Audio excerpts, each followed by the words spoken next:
അതൊരു ഭാഗത്ത് ഇങ്ങനെ വെച്ചിരിക്കുകയാണ്. ഒന്നുമില്ലെങ്കിൽ മകളുടെ ഉള്ളിലേക്ക്, അല്ലെങ്കിൽ ഞങ്ങൾ പറഞ്ഞ പോലെ ചെയ്തോളണം. ആദ്യത്തെ ഡിമാൻഡ് ഒരു സീറ്റ് ഉണ്ടാക്കി കൊടുക്കണം, ഉണ്ടാക്കി കൊടുത്തു ഈ അജിത് കുമാർ. അതല്ലേ പി വി അൻവർ ആവർത്തിച്ച് പറയുന്നത്? എന്താണ് ഈ അജിത് കുമാറിനെ ഇപ്പോഴും സംരക്ഷിക്കാൻ വേണ്ടി നിൽക്കുന്നത്?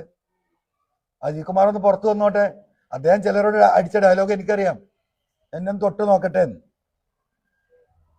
അദ്ദേഹത്തിന്റെ ആ റാങ്ക് ആൻഡ് ഫയലിലുള്ള ചില ഓഫീസർമാരോട് പറഞ്ഞത്, എന്നെ ഒരു ചുക്ക് ചെയ്യാൻ പോകണില്ല പിണറായി, ഒന്ന് തൊട്ട് നോക്കട്ടെ, ഞാൻ കാണിച്ചു കൊടുക്കാൻ. മനസ്സിലായോ? ഇതൊന്നും കേരളത്തിലെ ജനങ്ങൾക്ക് മനസ്സിലാവില്ലേ? ഇതന്നെ വിഷയം.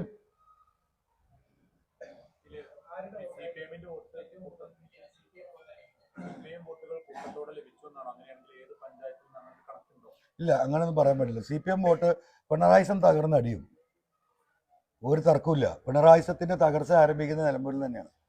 വലിയ രീതിയിലുള്ള വോട്ട് ഈ ഘട്ടത്തിൽ CPM-ൽ നിന്ന് തന്നെയാണ് വരാൻ പോകുന്നത്. തീർച്ചയായിട്ടും അതേപോലെ UDF-ന്ന് വോട്ട് വരുന്നുണ്ട്.